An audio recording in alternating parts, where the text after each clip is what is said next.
Hello à tous, petite vidéo. Je suis actuellement en Espagne où je tourne cette petite vidéo. Alors, l'objet d'aujourd'hui, c'est le prompting, donc comment bien parler à Copilot, ChatGPT ou d'autres modèles comme Claude pour automatiser, on va dire, la génération d'emails. Donc, il y a plein de personnes qui vont simplement ouvrir, voilà, je sais pas, Copilot par exemple, je me rends sur Copilot, et taper un message classique du type écris-moi un email pour un rendez-vous avec, là je mets, je sais rien, Catherine, hop. Et en fait, les gens vont attendre que ce mail généré corresponde à ce qu'ils attendent en termes de mailing. Alors que il n'y a aucun monde où Copilot a accès à toutes ces informations-là et peut vous générer l'email que vous attendez directement. Donc, ce qu'il faut pour ça, c'est utiliser un prompt. Donc, ça veut dire au lieu de simplement demander génère-moi un email pour X ou Y, il faut donner du contexte. Donc, le prompt, il est assez long, hein. Donc là, il faut passer du temps. Vous allez me dire, mais c'est beaucoup trop long, j'ai pas le temps de taper tout ça. Effectivement, c'est assez long, mais ça vaut le coup. Pourquoi ça vaut le coup? Parce que vous allez pouvoir réutiliser cette instruction-là et l'améliorer au fur et à mesure. Donc l'idée, c'est si vous voulez pas partir d'une page blanche, donc je peux vous envoyer ce modèle. Après, ce modèle est propre à moi, hein, tu es l'assistant de Mehdi Bakali, etc. Vous pouvez l'adapter avec votre propre activité. Et l'idée, en fait, c'est si vous avez peur de partir d'une page blanche, vous pouvez tout simplement demander écris-moi un prompt pour m'aider à générer des emails personnalisés. Et là, vous pouvez lui dire des informations sur votre secteur, X ou Y, etc. Et là, vous partez plus d'une page blanche, voilà, agit comme un expert en communication, exemple d'utilisation, mais il va falloir lui donner quand même pas mal de contexte. L'idée, c'est, dans ce contexte-là, quelle est la mission? Donc, assistant IA personnel de Mehdi Bakali, CEO d'Upfund, nanana, rédiger des mails professionnels. La structure. Donc moi, j'aime bien, avant d'écrire, j'aime bien que l'IA me demande de valider le contexte. Je trouve ça important. Donc l'idée, c'est de cibler, hein. C'est quoi l'objectif de l'email? Quelle est l'audience visée? Quel est le contexte? Euh, le ton, etc., etc. Ensuite, moi, j'ai des structures propres à moi-même, hein. Les startups, on parle beaucoup avec du tutoiement, pas beaucoup de vouvoiement, etc. Donc les salutations, c'est celles qui sont propres à moi et à mon style. Hello, moi j'utilise pas Hello, voilà. Chez certaines personnes, c'est différent, ça dépend de votre univers professionnel, bien évidemment. Ensuite, la personnalisation et ce que je recommande aussi, c'est bah, des liens, hein. Si vous avez des liens pour, je sais pas, des plaquettes commerciales ou ce qu'on appelle des call to action, c'est-à-dire des outils qui vous permettent de prendre rendez-vous, par exemple celui-là, là, si vous voulez prendre rendez-vous, vous pouvez l'insérer directement dans votre prompt. Aussi, il faut lui donner des exemples concrets de prompt type. Et surtout, c'est très important, c'est que je vais aller lui donner, ça veut dire que j'ai une liste, voilà, d'emails types que je vais aller lui donner. Et en fait, ça, c'est voilà, des exemples d'emails que j'ai envoyés. C'est extrêmement important pour que l'IA puisse au mieux adapter, on va dire, le discours. Une fois que j'ai tout ça, c'est-à-dire, hop, mon prompt qui est ici, je vais aller copier-coller tout ce prompt. Donc, hop, je sélectionne tout ça, je copie. Là, j'ai fait un copier-coller avec le clavier.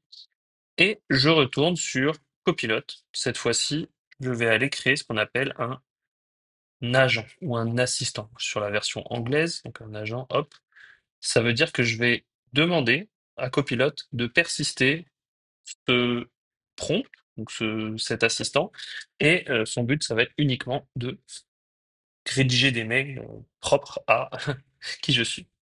Donc, j'ai pas besoin de partir de template, hein, mais voilà, coach de carrière, etc., c'est pas des choses qui nous intéressent. Je vais aller direct dans configurer ici. Donc là, je vais lui donner un petit nom, je vais l'appeler emailing, Mehdi par exemple, super. Là, je vais lui dire, ben, agent pour email personnalisé. Là, je mets Mehdi, hop. Et dans instruction, je vais aller venir mettre tout mon texte. Donc là, j'ai eu chaud. On est à 7242 mots sur 8000. Et oui, il y a un maximum de contexte. Donc vous voyez bien que si je rajoute tous mes emails, voilà, j'ai de la chance, tous mes emails sont dans un fichier. Et c'est la raison pour laquelle je vous ai dit de le mettre dans un fichier à côté. C'est parce que la limitation en termes d'instruction, elle est à 8000 mots, en tout cas dans Copilot. Je vous montrerai comment le faire dans d'autres outils. Et du coup, je vais pouvoir le rajouter dans connaissance, en knowledge ici. Je vais aller, hop, charger le, hop, je vais aller charger mes emails, hein, ils sont là. Et je vais attendre que ça charge, hein. Il y a des petits bugs, des fois sur Copilot, on ne trouve pas, c'est pas forcément l'outil que je préfère, mais voilà, il permet quand même de faire des choses. Ensuite, je vais désactiver code interpréteur. J'ai pas besoin que cet agent-là, donc là je suis dans Copilot Studio, hein, vous pouvez y accéder uniquement là, hein, mais c'est Copilot. En fait, j'ai pas besoin que cet agent-là, cet assistant, génère du code.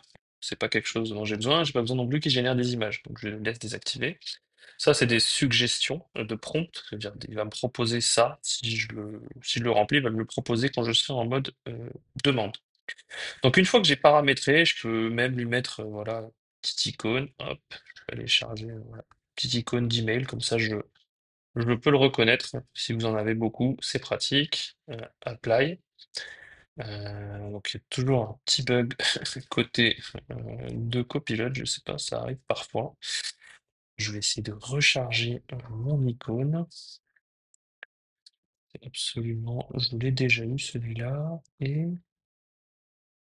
ok, donc là apparemment c'est bon. Sauf que il ne me laisse pas créer mon agent, donc je ne sais pas pourquoi. Je crois que c'est lié à l'icône, que je vais changer la couleur. Et là, non, non, je ne sais pas pourquoi, on peut pas mettre d'image, c'est cassé, c'est pas très grave.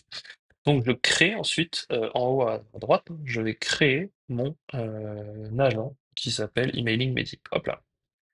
Donc là, ça tourne. J'ai aussi la possibilité de le partager avec d'autres personnes. Bon là, après, comme c'est un outil qui est assez personnel, c'est mes emails, pas forcément besoin de le partager, mais vous verrez que vous pouvez le partager. Et on voit qu'il s'est mis là. Vous pouvez voilà, l'attacher, comme ça il est toujours présent. Et dès que vous avez un email, au lieu d'ouvrir un chat complètement nouveau, de faire un nouveau chat comme ça, un chat vide, bah, en fait vous allez pouvoir démarrer, voilà, c'est ici le chat. Ça c'est un chat vide, c'est un chat sans contexte. Et quand je clique sur Emailing Mehdi, ça c'est un chat avec contexte. J'ai mon petit logo, on voit qu'il a été créé par moi, super. Et là, je vais lui dire, bah, je vais redonner mon message, donne-moi un email pour relancer Catherine sur le projet Neptune.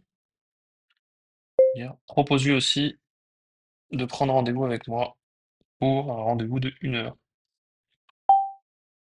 Hop, moi, j'aime beaucoup parler, ça te fait gagner du temps, et en plus, le LLM, donc la technologie derrière ChatGPT ou Copilot, bah, en fait, elle s'en fout des fautes d'orthographe, donc voilà. Donc là, c'est un peu, on se cale un point, effectivement, c'est un peu dur, ça dépend.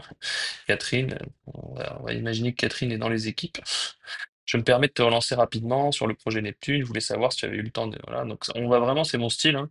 Bon, après, on peut lui demander d'être un petit peu moins familier, hein. C'est quelque chose qu'on peut venir ajuster. Là, il va me proposer ajuste le lien, raccourcis-le, etc. J'aimerais qu'on puisse échanger avec le petit lien. Et en fait, ça correspond beaucoup plus à ce que j'attends d'un email. Donc ça, évidemment, si vous êtes sur ChatGPT, vous pouvez aussi le faire, hein. Donc vous allez ici, là, vous ouvrez votre ChatGPT et vous allez dans GPTs, là. Et là, vous allez créer votre GPT. C'est exactement le même écran. Donc là, vous avez la petite photo. Bon, je peux refaire la manip. Vous pouvez mettre hop, une photo. Donc je vais mettre mon petit truc emailing. Je vais l'appeler emails. Je me répète. Midi, je vais mettre une description, hop, et là je colle mon contexte, tout simplement, comme tout à l'heure, je lui donne tout ça. Ça, je vous l'enverrai aussi dans le lien de la vidéo, il n'y a pas de souci. Et ensuite, hop, je peux lui mettre aussi des fichiers, c'est le même fonctionnement, il n'y a pas de problème. Voilà, hop là, email Mehdi, donc ça c'est tous les emails.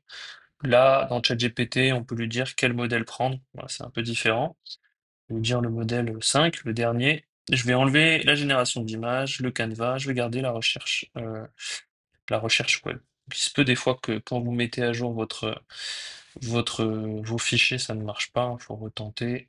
C'est des nouveaux outils, hein, c'est pas des choses qui sont. Donc des fois, il y a des petits bugs, etc. C'est compréhensible. Et ensuite, vous allez aller dans Create. Donc là, il s'est créé automatiquement ici.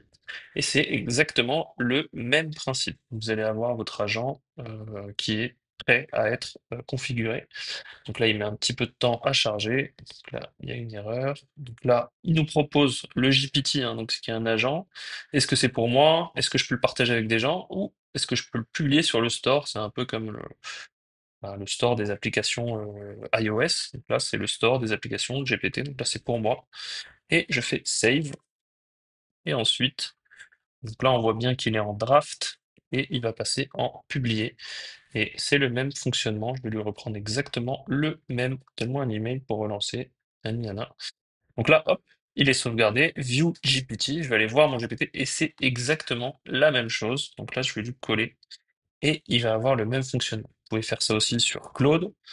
Hop, je vous montre rapidement. Claude, c'est un petit peu différent pour ceux qui ont Claude. Mistral, c'est pareil, il me semble, que ChatGPT. Mais là, vous allez créer un projet qui s'appelle Email Assistant, dans lequel vous allez lui donner des instructions.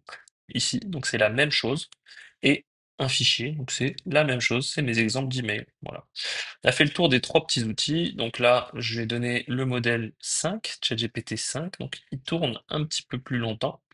Voilà, il a tourné pendant 27 secondes. Relance douce, audience, client. Voilà.